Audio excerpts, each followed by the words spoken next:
Welcome to the Bellingham Podcast for the week of January 24th, 2021. This is episode 178. From that second part city by the Salish Sea, I am AJ Barsay. And baby, it's cold outside at 92.26. I am Chris Powell. On this episode, AJ and I are continuing the conversation because we just like to talk about sustainable, minimal approaches to the things we buy, what we consume, and how we dispose of stuff. Won't you join in the conversation on this chilly, late January time frame? This, for those of you who know that I don't have any kind of catchy lead-in, is the Bellingham Podcast. Chris, your voice is catchy enough. How you doing, buddy? Oh, I'm bitterly cold. It is, I'm really looking forward to springtime. Yes. I'm really looking forward to 65 degrees and some sunshine.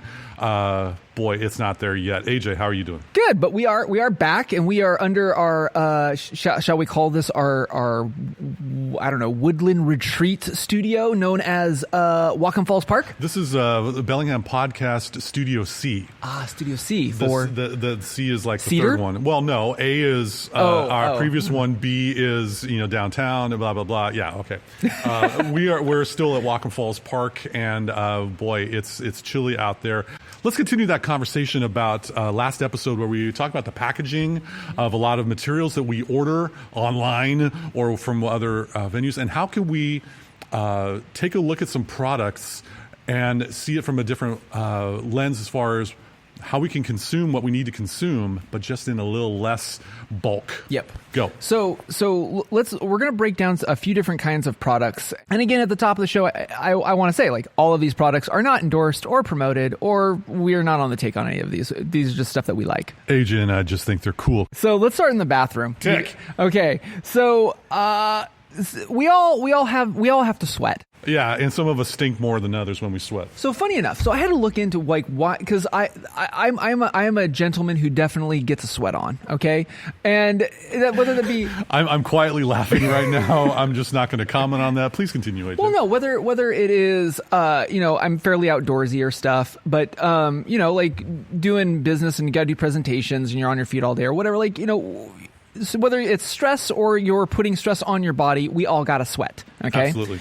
And for pretty much years, like I kind of thought like, okay, well, I need to have an antiperspirant.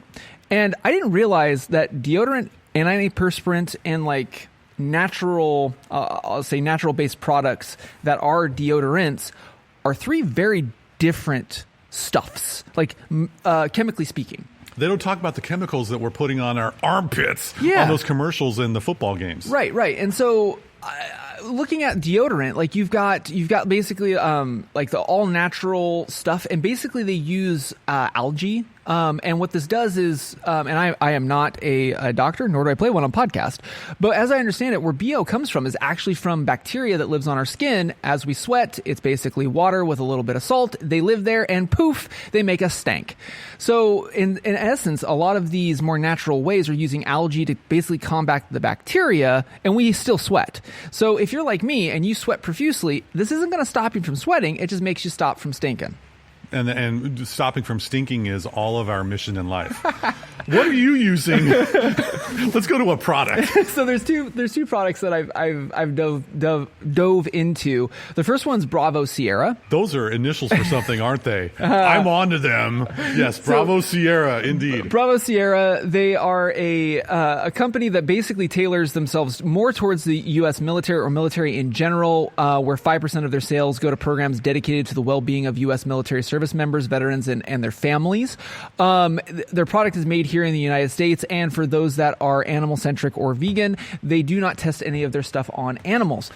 Dare I say, hoorah. Yes. So with all of that said and done, they basically have kind of a subscription model, but you don't have to like buy this mystery box. You just pick whatever you want, and then if you buy it on the regular, you get a discount. That's basically how it kind of works. Their packaging is very minimal. It's basically silver with black text. Love it. All of their stuff, their container stuffs are all recyclable, and they're also part of this consortium, and I don't know a lot about it. I just want to throw it out for listeners. They're a certified cradle-to-cradle company. So their packaging is Cradle certified bronze, and apparently there's like four stages: basic, bronze, silver, gold, or platinum. I don't know. And mutant. But basically what it means is that all of the stuff that goes into the container are like ethical and environmentally sourced, and that it's recyclable so that it can break back down so that it can be reused again. Sure. Again, I'm not a sustainable scientist, nor do I play on a podcast, but that's my understanding of that type of a company. Like I said, I like it. If I use their products usually when I'm more mountainside. What products would they be? Are they deodorant or? So deodorant, lotion, shampoo, shaving. The bathroom products. All of the stuffs. What I've got on order currently, they just did their own hand sanitizer, which obviously in this COVID-19 era, it's like $5 a bottle. Ship it to me, baby. Yep. So they got everything for basically your daily use type of stuff. Their deodorant specifically it's free from all of the, again, I'm not a chemist nor I play on podcast, but the parabens and all the other bins that you're not supposed to put on your body. The aluminum zircotate. Yeah. Yeah, which again, I don't know. I'm kind of split on that because I understand like the research has shown that like Alzheimer's, there's a link to like aluminum in the body and Alzheimer's. However, to the best of my scientific understanding, like I don't know if that all comes from using deodorant personally. I mean, if you drink a lot of soda out of cans, I would think the aluminum there would be probably worse, but I am not a scientist. Basically, what we're trying to say is don't go Whiskey Tango Foxtrot. Check out BravoSierra.com. Anyway, speaking of deodorant, there's another one out there that you enjoy. Yeah, the other one's called Helm with 2 M's, HELMM. What the Helm? What the Helm? No, Man the Helm. Man the Helm. Oh, of course. So Helm... this is an interesting company because instead of sending you a plastic carton that you like Bravo Sierra, their deodorants are all in a recyclable plastic sesame seed bun, that you can apply. Helm takes a different approach where you can pick from a container and you have 2 choices. The Chris Powell approved black on black. It's on order right now, and I'm looking forward to test driving this. Which is just a plastic applicator, and then or you can get they call it the Compass. I think. Sounds good. And then you have this leather wrapped stainless steel. Burly, almost mountain-esque applicator, and you buy pods, basically. These plastic recyclable... The deodorant business. Yeah, the deodorant business is basically sold to you in a less than 3-ounce pod that you put into said applicator. So there is an additional cost that you have to buy an applicator, whether that be plastic But it's far less than the actual total thing that you're throwing out. Right. Again, like the amount of plastic that I'm holding in my hand is maybe the size of a golf ball and a half with the product that you're paying for. Again, you're reducing the amount of branding and packaging that you're paying for to start with. So it's an interesting notion, and there's a few different companies out there. I just went with Helm because I liked their the metal and leather wrapped thing. Absolutely. My wife got it for me for Christmas. But the other thing is scents. So a lot of people in this day and age are very sensitive to the different perfumes. So I like the fact that like with Bravo Sierra, it's pretty neutral. But if you're a person that likes male or female or however you may identify, the scent that you can get with Helm, they have 4 different kinds, and really it's personal preference, honestly. But the nice thing about Helm is, unlike Bravo Sierra has one formula. It's basically the more environmental. There's ingredients? No ingredients. You can go with Helm. You can go environmental ingredient. You can go sport, which is kind of less on the environmental and has some chemical in it, or full antiperspirant. Absolutely. So you can swap them out. So you initially introduced this to me, made comment about that, and I'm like, this is a really good idea. And so I checked out the website, and one thing that I like about Helm is you don't have a whole lot of decision fatigue. Nope. And it's a term I've used in a lot of cases. You don't know what decision fatigue is, dear listener? Go to your grocery store and look at the toothpastes available, or something like that. The deodorants that you have to choose from, I just want to give up and be stinky for the rest of the day. You get three or four to choose from, and they have different ingredients and things like that for your personality. One thing that, as we talk about those with fragrance sensitivity issues, and that's totally a thing, some people have a way to turn a nice fragrance into a weapon by putting too much on. And AJ, you brought some of these products here, and as they've been uncorked, if you will. I'm not getting it's not caustic. No, it's not caustic, and it's a decent scent. It may not be mine. That's you. You do you. But otherwise, the impact that we will have on one's olfactory senses may not be there. So check out Helm and Bravo Sierra. Let's talk about your face. So you're a regular shaver, much like myself. Much to my wife's chagrin, she likes to scruff, but that's another topic in itself. So let me ask you this: what do you use for your? What is your shaving technology? My shaving tech. Do you do electric? Do you do old school blades? What do you use? There was a time when I did the electric razor, and I just do the electric razor. Yeah, exactly. Yeah, you keep it up, homeboy. There was a time when I would try the technology, and that was one thing. And I got to a point as I'm seeing like, I asked myself, do I really need 8 blades on a razor to shave my face? I'm like, I used a Gillette Mach 3 blades for about over a decade in my bachelor days, pre-wifey, and I did pretty well. I just like Mach 3 replacement blades. Yeah, they're expensive, but not as expensive as the 6-blade lawnmowers that are currently out there. So I just use a friggin' Mach 3. Okay. What about you? So let me ask you this. I'm setting you up for this. Oh, okay. Set me up. So when you bought your initial Mach 3, how much was it? Oh, it was a very reasonable price. You get the blade, you get the razor, and maybe the first blade and a replacement for a very nominal price, and then you get the replacement blade cost. Right. And so that's what I'm trying to bust everybody's chops on this is that when it comes to shaving, and I will say like here in the United States, like shaving with multiple blades is kind of the commonplace, but if you go other places in the world, that's irregular. Usually, most places in the world still use a safety razor. And if you don't know what a safety razor is, I'm not saying it is just a blade that you unfold and like Mick Dundee start shaving your cheek, okay? A safety razor is kind of what you see out of like the, dare I say, like the Mad Men era, where it's basically a handle, you put a single blade in it, whether it's with a butterfly hatch or a 3-piece hatch, and you shave that way. For the last decade, that's how I've shaved. And with a bearded, bespoke person like myself, I shave a lot. I hated the replacement cost of blades. So my wife, thank you, wifey, decided to, for my birthday, get me a safety razor just to try out and stuff. And she bought a Gagzooks pack of different single blades. Really? She didn't realize how many blades would come with it. I just ran out of blades for the first time in 10 years. She bought like I kid you not, Chris, 1,000 pack of blades from different manufacturers all around the world. Was that hundreds of dollars that you threw down on? No, it was probably like, I kid you not, like $15. Huh. I got like, I'll round up, $20 of blades for 10 years worth of use. If you're listening to this show while you are persevering through Costco right now and you look at the replacement blades in that multi-pack, take a look at the price on what you're going to be paying for that quantity of blades that you're currently dealing with. If you want to save some money, it doesn't matter. Your face is going to look great as a result. Just watch yourself with that safety blade. But what a price per blade. 6 cents. I have it down to 6 cents. I mean, there's like, I make the joke in the show notes, why be part of the Dollar Shave Club when you can be part of the 6 cents a shave club? Yeah. I mean, getting a safety razor, honestly, you can go up on the Zon or the Bay or wherever. They're usually about $10 or so. They go, I mean, you can get them out of German steel forged from Mordor if you'd like, for like Gagzooks money like anything else. But you can get a basic handle and head and then buy different blades from around the world. And the reason why I say that is because the blades are sharpened differently for different kinds of hair. Do you have coarse hair? Do you have whatever?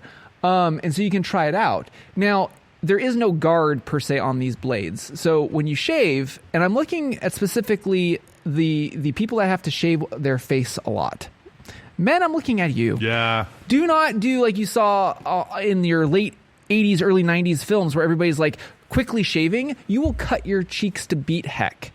Shaving is something that is methodical. You should find some sort of zen in doing it. Like, it's one of those things where I have to shave pretty much every day, if not every other day.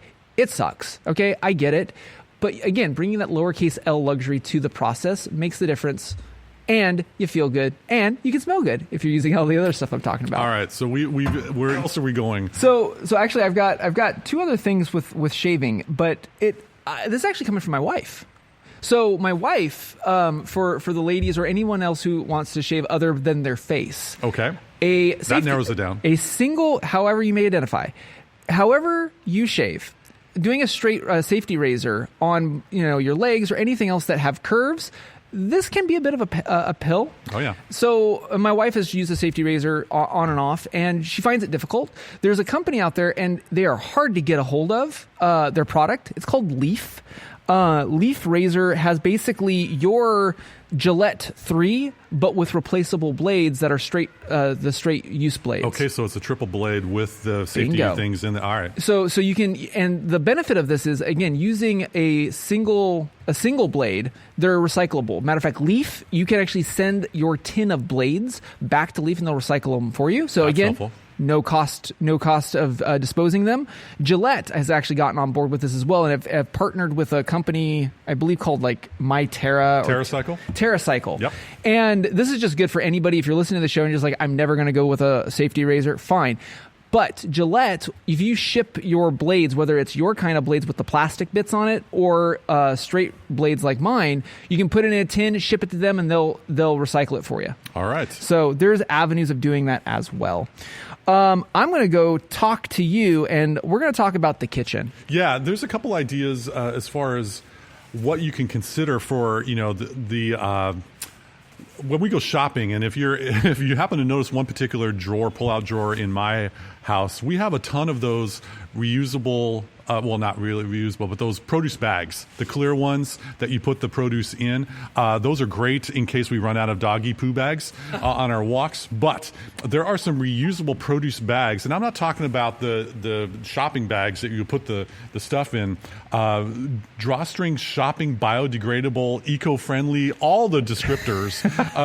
Got a little bit of link to that in the show notes. And for the love of Mr. Wonderful Paul Orndorff, drink out of a reusable clean canteen. Yes, like you mentioned last episode. All right. Think about how you're doing the shopping and what you are taking out of the store, not just the products, but also what you're putting them in. That's one more aspect, because I really feel bad about having a huge clump of those plastic produce bags. Yeah. And just one more thing to add to what you can bring into the store. And hey, you can get some that go with your personality, depending on the color and style of these bags. Another one, for rechargeable batteries. Yeah. So Lada IKEA, the Lada is the name of the product. Just to have something as a way to not throw away those AA, AAA, gnarly stuff that I don't know you can recycle batteries at all. I don't think that's very advisable in landfills. No. Think about where you could go, for IKEA to get some rechargeable batteries, use some electricity to keep that up. But one of the things that people may not be thinking about is the utensils that you have. Now, when you go camping, you got your spork, you got your. I've noticed my beautiful daughter has been getting more familiar with using metal straws. Yeah. As you are doing your smoothies or whatever, as opposed to taking the plastic straws, which are probably biodegradable from the. In our city, yeah, it depends. Yeah. Depends where you're at. Think about reusable utensils. Now, there are some available on a website. And AJ, I didn't mention this until now, but there's one thing I'm doing in this show that is not in our show notes, but I'm going to try to make it this year without providing a link to that one big megalith site. I want to go to other places around. Dig it. When you tap on a link, it'll take you to another Nonazon site. Nonazon. Nonazon. Anyway, check out a website called MightyNest.com. Taking a hard look at some reusable utensils from those plastic forks and spoons. Comes in a little bit of container for grown-up sets and kiddo sets as well, Rad. which can be helpful. There's some bamboo going on there and some other materials. But to take that with you in your pack, if you go out, or ladies, if you have it in your purse or whatever handbag you might be rocking, you can put those in there, and now you've got your cutlery, your utensils along with you. That is something that I think in the kitchen standpoint, wouldn't it be something to visualize a week of eating your meals with your family, but you're using the same silverware? Oh dear, you're not going to put them in the dishwasher? No, you're going to run it through some hot water and some soap. You're going to let them dry, and then you're going to use them for the next meal. How about that for a little bit of sustainability? Sounds like mise en place right there. Exactly. AJ. So while you're in the kitchen, one tool that is always useful is tuning in to us on KMRE 102.3 FM. Yeah, they're razor sharp on kmre.org in your knife drawer section of the internet. Dude, when you were going, I was like, I don't know how I'm going to be able to do a break-in on that one. I don't know. The medication's wearing off, man. I'm losing my edge. The one thing I'm going to go hitting on is the sustainability of coffee. Yeah. And I'm specifically going to be talking to those folks that are using pods. And here's the thing, like we even did like a NPR style episode at my house in my kitchen doing the Chimera made out of Italy. Yes, and it was a tasty cup of coffee, and the slow coffee movement is alive and well in this world, especially in Bellingham and AJ's house. Yeah, so I would encourage you to take a look at Chimera if you want a stovetop, range top, $100 espresso type of maker that doesn't require pods or filters or anything like that. But if you are in the camp of pods, and I've talked to some people where they like the convenience and stuff, and there has been argument back to me that some of the pods are recyclable. Okay, cool. However, I would even like to take it one step further, my dear pod listeners. Good one. I tried. Yeah, keep going.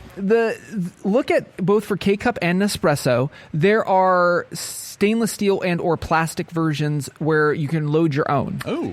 So, and I didn't know this about the Nespresso side of things because it's a whole ecosystem and pressurized and stuff. Oh, yeah. I put a link in the show notes. Drake, this time we mean it. Unfortunately, they are to Zons because I couldn't find representative. I didn't warn you ahead of time. I like this idea. Well, think about it. There are other websites out there to purchase the materials. Right. So both of these are refillable brewers, basically. And with the Nespresso one, I believe it's stainless steel, and it has like an O-ring so it can make that pressure. I don't own either one of these machines, but I did want to throw it out because some of our podcast listeners are pod drinkers. There you go. I want to take a break from the kitchen for a little bit because that's coffee break. Not quite. I want to talk about some of the shoes that you'd be wearing. Footwear. There are a couple websites that have some pretty cool repurposed and recycled materials on their shoes. And one of them in particular is called Nothing New Shoes. It's for both men and women. So, on their website, they will talk about how they repurpose 5 to 6 plastic bottles and save about 160 gallons of water in the creation of shoes. Go figure. Made from 100% post-consumer recycled plastic with global recycled standard certification. Their words, not mine. Some pretty decent shoes. If you think Chuck Taylor Converse, you might be on a visual right track. Really? Now, these are a little bit of a price tag. They're about over $100 in some cases. Chucks can be that expensive. Well, there you go. I mean, about the kicks, hey, all bets are off. Yeah. But another one that caught my eye, shoes that caught my eye. Yeah. Yeah, anyway. Made with recycled and vegan-friendly materials, which, you don't want to eat the shoes, but it's always nice to have those type of materials. Finisterre is a type of shoe company that have some Pampa, P-A-M-P-A, recycled boots. And a little bit of a price tag, but from something that's made from recycled goods that still is comfy on your feet to go hiking around in the trails or even in the urban concrete jungle. Yeah. Check out Finisterre's Pampa recycled boots. Those caught my eye just from like, ooh. Now, when they go, hey, nice shoes, they're like, yep, they're sustainable, just like me in relationships. All right. So, couple ideas. And also one other link that I want you to consider. We're talking a lot about Buy It for Life products. Yes. And there actually is a website called Buy for Life. Really? Yep, .com. And we should have got that domain. Well, that would be awesome, but unfortunately it's taken.